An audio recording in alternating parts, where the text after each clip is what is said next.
Buenas tardes, buenas noches, buenos días.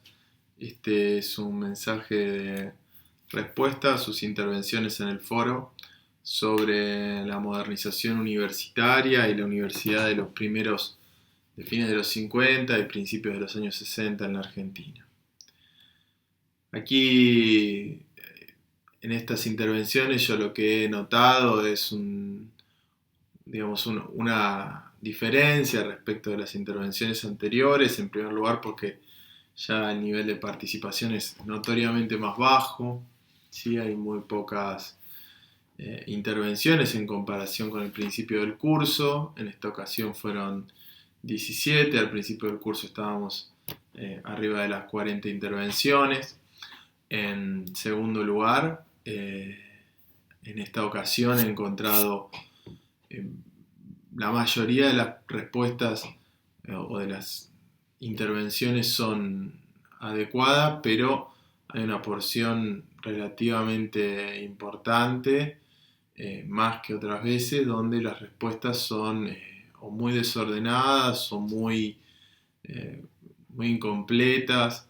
Eh, por ejemplo, hay preguntas que son respecto de la radicalización temprana o cuáles eran los principales reclamos del movimiento estudiantil y las respuestas son sobre algún evento, ¿sí? Entonces esa no es la forma, digamos, de responder a ese tipo de pregunta, ¿sí? Es una pregunta más general, lo que se busca es explicar digamos, el proceso más general de las confrontaciones estudiantiles y en todo caso se puede ejemplificar con uno o dos casos, ¿sí?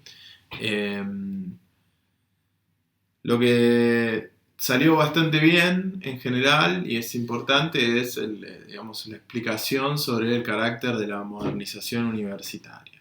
Eso fue bastante bien respondido. Yo ahí tendría que hacer una serie de aclaraciones. Me parece que en general casi todas las personas entendieron, o al menos así lo expresaron, ¿no? Que la modernización universitaria tuvo dos o tres grandes facetas, un área, digamos, de cierto proceso de democratización de las universidades después del golpe de Estado del 55, en un contexto también dictatorial en el país, pero igualmente adentro de la universidad se produce un proceso de democratización. Por otra parte, hay un incentivo muy fuerte a las dedicaciones exclusivas, a la docencia y a la investigación, y hay un incentivo muy fuerte a la actividad científica, ¿no? Por un lado, desde la formación de instituciones o el fortalecimiento de instituciones que se dedican a la ciencia, sean institutos de investigación, sean el fortalecimiento del CONICET. Por otra parte, programas de investigación puntuales, cooperación internacional y también distintos proyectos editoriales que mencionaron. Todo eso está muy bien. Yo agregaría dos cuestiones, ¿sí? Que las vi poco. La primera es eh, que hay en ese proceso una serie de cuestiones que tienen que ver con la localización de Argentina y en el caso de Buenos Aires sobre todo, en el concierto internacional de la Guerra Fría, de las ideas de la época de la Guerra Fría, eh, tanto las corrientes filosóficas como cierta modernización cultural, ¿sí? Las revistas de actualidad política, bueno, hay que tener en cuenta que hay un proceso de cambio de época muy fuerte en la segunda parte de los 50, en la primera de los 60, que tiene que ver con formas diferentes, más modernas, más parecidas a las de la actualidad, de la vida, la cotidianidad político-cultural. Y digamos, la relación profunda entre Buenos Aires, y sobre todo Buenos Aires, y otros centros internacionales de pensamiento, como París, como Nueva York, México, etc. La otra cuestión que me parece fundamental también es marcar, que eso no no sé, cuando la pregunta habla sobre los alcances, enmarcar también los límites de la modernización universitaria, ¿sí? Allí Pablo Buchbinder ha sido bastante claro al respecto, ¿sí? Sobre, por ejemplo, ¿sí? Por ejemplo, los lugares donde esa modernización universitaria tuvo lugar. Esa modernización no fue homogénea en el conjunto de las universidades ni en el conjunto de las facultades. Sí, hay universidades donde eso pasó, digamos, bastante de costado, y hay muchas facultades donde la modernización fue en realidad una vuelta a ciertas ideas del profesionalismo, ¿sí? En las facultades más tradicionales. Entonces, lo que propone Buchbinder con mucha verdad, con un criterio muy racional, es distinguir los centros, los epicentros de la modernización universitaria, como pueden ser la Facultad de Ciencias Exactas de la UBA, o la Facultad de Filosofía y Letras de la UBA, o de la Universidad Nacional del Litoral, con su sede en Rosario, por ejemplo, de lo que es el conjunto del sistema universitario, ¿no? Entonces podríamos decir que hay epicentros de la modernización, hay un grueso, digamos, de cierta renovación profesionalista, ¿sí? Que tiene que ver con, en primer lugar, las grandes depuraciones que se hicieron en el 55, como se habían hecho en el 43, de los cuerpos profesorales. Y bueno, esa vuelta de otros sectores a la universidad es la vuelta de la universidad preperonista para muchos sectores de la Facultad de Derecho, de la Facultad de Ciencias Económicas, por ejemplo, ¿no? Y por otra parte, lugares donde los cambios fueron menores, ¿sí? Que son muchos en el país.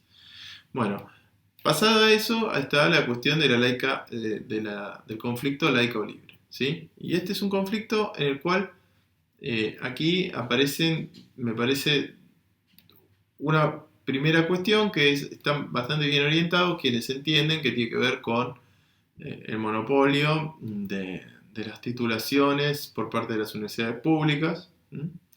Eh, Está muy bien quienes entendieron que allí hay un proceso de radicalización estudiantil, pero también de sectores de las derechas.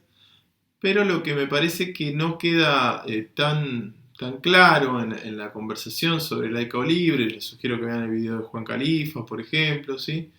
Es que en el conflicto de laica o libre hay dos elementos fundamentales para la historia del movimiento estudiantil y del sistema educativo argentino. En primer lugar, para la historia del movimiento estudiantil tiene que ver con una transformación del movimiento estudiantil ya definitiva en un actor de la izquierda política. Y en ese sentido queda ya muy atrás las identidades, por ejemplo, panamericanistas del movimiento estudiantil fubista antiperonista. Por otra parte, queda también bastante claro allí que ese movimiento estudiantil, digamos, recupera un poco las formas de la lucha callejera, ¿sí? Las formas de la acción directa, y el peso creciente lo decíamos, de la izquierda política, del Partido Comunista y de los grupos escindidos del Partido Socialista, escindidos con críticas a la izquierda del Partido Socialista. Eso por ese lado. Por el otro lado, ¿sí? Las consecuencias de ese conflicto para el sistema educativo, ¿sí? Y ahí les recuerdo, vean en el libro de Buchbinder, que está bastante bien explicado, son perdurables porque hay un crecimiento ya sostenido desde ese momento del peso de la educación de los organismos, de las instituciones privadas y confesionales en digámoslo así, el sistema educativo, en todos sus niveles. Y entonces aquí es donde podemos decir que hay un entronque, ¿sí? En el 56-58 entre reforma y revolución, ¿sí? Que se están empezando a entroncar nuevamente, y la respuesta a la reforma, la respuesta católica y contrarrevolucionaria, ¿no? La idea de que la reforma es una aliada del comunismo en la Argentina.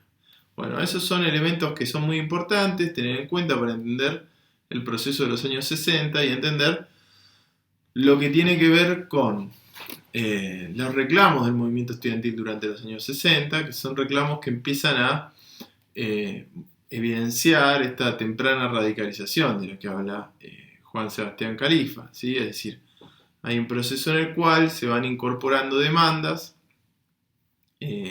Por una parte, muchas de ellas son demandas absolutamente universitarias, pero en muchas otras encontramos la huella de una discusión sobre política universitaria, ¿no? Por ejemplo, la modernización, ¿sí? Y la investigación. Bueno, ¿cuáles son los objetivos de la investigación que se hace en la universidad?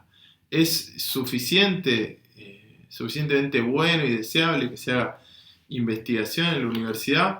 ¿O en realidad tendríamos que pensar en los objetivos de esa investigación, en a quién beneficia esa investigación? Y allí empieza a discutirse muchas veces digamos, si es positivo para el país, si es positivo para la universidad, que las instituciones multinacionales, las fundaciones de empresas multinacionales, afines al gobierno de los Estados Unidos, financien la investigación científica. Es una pregunta que me parece importante en ese contexto para entender, porque lo que se está discutiendo allí es lo que muchos autores y autoras han llamado la Guerra Fría cultural, ¿sí? Entonces, eso por ese lado. Por el otro lado, un montón de reclamos que son estrictamente, digamos, de gobierno universitario. Están los reclamos por la conformación del gobierno universitario, el nivel de participación estudiantil en la toma de decisiones. Por otra parte está una cuestión muy importante, que es el presupuesto, ¿sí? Durante todo ese periodo. Parece, digamos, increíble, ¿no? Los niveles del presupuesto de esa época eran mucho más altos que hoy, pero es importante entender que esos niveles de presupuesto se sostenían en gran medida por la presión estudiantil, ¿no? Hay muchísimos eventos, no solo en la UBA, de movilización por el tema del presupuesto. Y insisto en esto, ¿sí? Cuestiones que tienen que ver con los objetivos y fines de la universidad. No alcanza ya solo con que haya dinero en la universidad, que haya proyectos de investigación, sino que esos proyectos de investigación estén orientados a las necesidades del pueblo argentino, que es el que sostiene la universidad, ¿no? Entonces es una discusión muy importante en la cual esa guerra fría cultural que se está desarrollando, ¿sí? En América Latina tiene un episodio central y muy relevante, que es el de la Revolución Cubana. Y aquí entra la famosa discusión, ¿sí? En los estudios sobre los años 60 en América Latina, de la influencia de la Revolución Cubana, ¿sí? Que por supuesto es muy importante, la influencia de la Revolución Cubana, pero también es importante entender sobre qué influye la Revolución Cubana, ¿no? Es decir, en Argentina, como estamos viendo, la movilización estudiantil es preexistente a la Revolución Cubana, y podemos decir que, si ustedes han leído sobre laica o libre, ¿no? Estamos hablando de movilizaciones masivas, de acción directa, de violencia política, de discusión sobre el comunismo ya antes de la Revolución Cubana.